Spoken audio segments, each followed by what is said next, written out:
Bismillahirrahmanirrahim. Assalamualaikum warahmatullahi wabarakatuh. Masih bersama kerduk.com.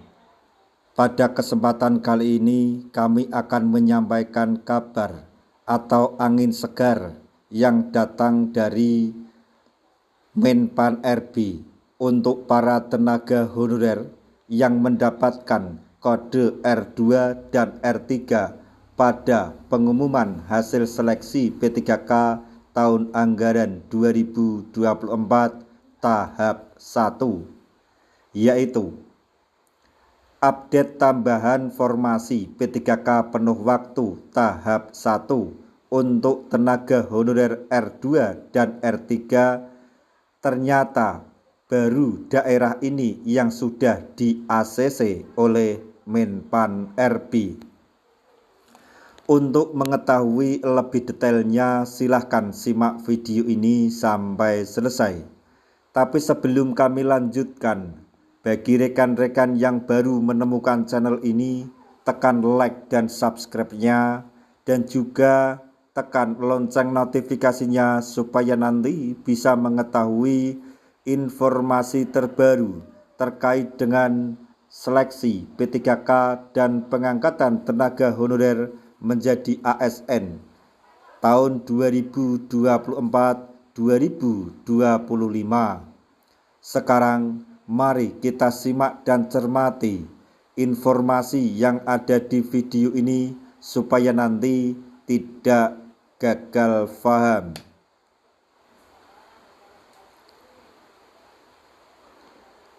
Badan Kepegawaian Negara atau BKN menyampaikan update informasi tambahan formasi P3K penuh waktu tahap 1.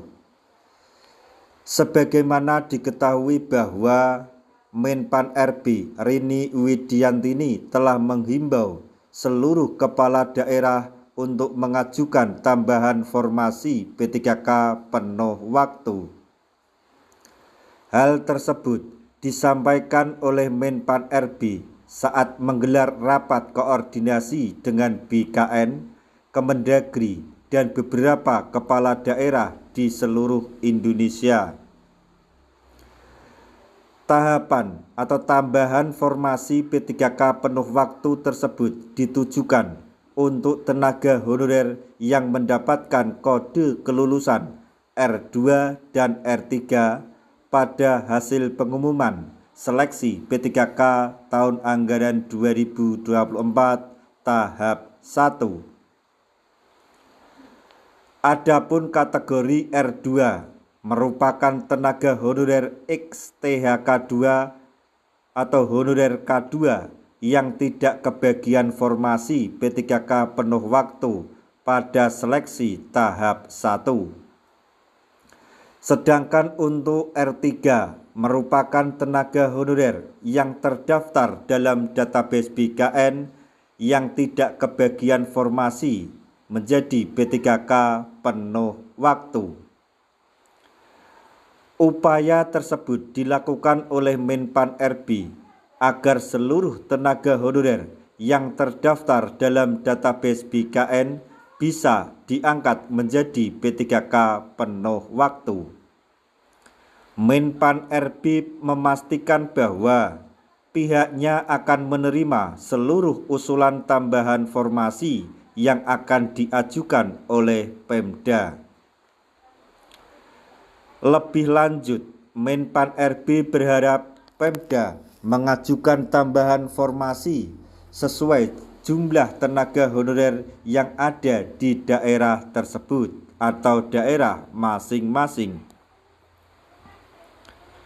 Terkait hal ini, Kepala Pusat Perencanaan Kebutuhan ASN BKN Muhammad Ridwan turut buka suara. Berdasarkan keterangan Muhammad Ridwan, per tanggal 20 Januari 2025, baru ada 2 Pemda yang mengajukan tambahan formasi P3K penuh waktu tahun 2024. Kedua Pemda tersebut adalah Kota Surabaya dan Kabupaten Konawe Selatan. Usulan tambahan formasi P3K dari kedua Pemda tersebut sudah mendapatkan persetujuan dari Menpan RB.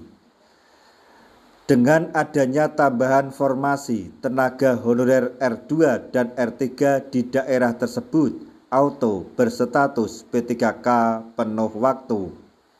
Jadi sekali lagi untuk rekan-rekan tenaga honorer yang mendapatkan kode R2 dan R3 pada pengumuman hasil seleksi P3K tahun anggaran 2024 tahap 1, jangan khawatir dan jangan berkecil hati.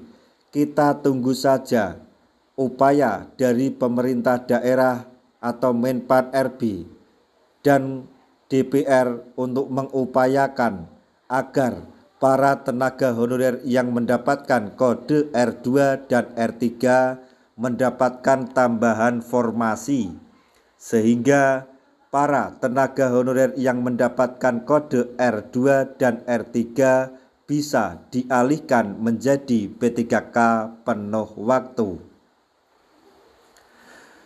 Nah, demikian tadi informasi yang dapat kami sampaikan. Informasi terbaru atau angin segar yang datang dari Menpan RB dan BKN untuk para tenaga honorer, khususnya bagi para tenaga honorer yang mendapatkan kode R2 dan R3 pada pengumuman hasil seleksi tahap 1 terkait dengan pengalihan R2 dan R3 ke P3K penuh waktu, yaitu update tambahan formasi P3K penuh waktu tahap 1 untuk tenaga honorer R2 dan R3. Ternyata baru daerah ini yang sudah di-ACC oleh Menpan RB. Semoga informasi ini dapat bermanfaat bagi rekan-rekan tenaga honorer semuanya. Di akhir video, kami mengucapkan banyak terima kasih. Wassalamualaikum warahmatullahi wabarakatuh.